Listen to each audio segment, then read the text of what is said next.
20-ci əsr İranı bütün dünyada məşhur edən ən vacib hadisələrdən biri 1979-cu il İslam inqilabıdır.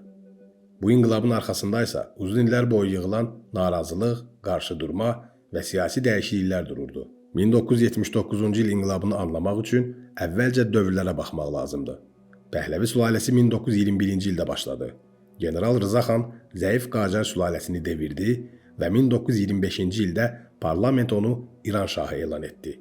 İkinci Dünya müharibəsi zamanı 1941-ci ildə İran Britaniya və Sovet qoşunları tərəfindən işğal olundu və Rza şah taxtdan endirildi.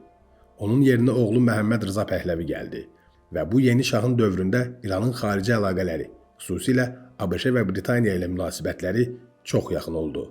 Bu yaxınlaşma 1953-cü ildə ölkənin demokratik yolla seçilmiş baş naziri Məhəmməd Müsəddiqin devrilməsi ilə pik həddə çatdı.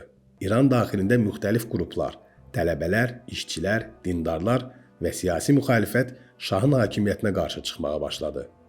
Onların bir tərəfində mədəni dəyişikliklər, digər tərəfində isə dini liderlər dururdu. Ən çox diqqət çəkən və nüfuzlu dini lider Ayətullah Xomeyni idi. Xomeyni 1963-cü ildə şahın islahatlarını sərt şəkildə tənqid etdikdən sonra həbs edildi və daha sonra sürgün olundu.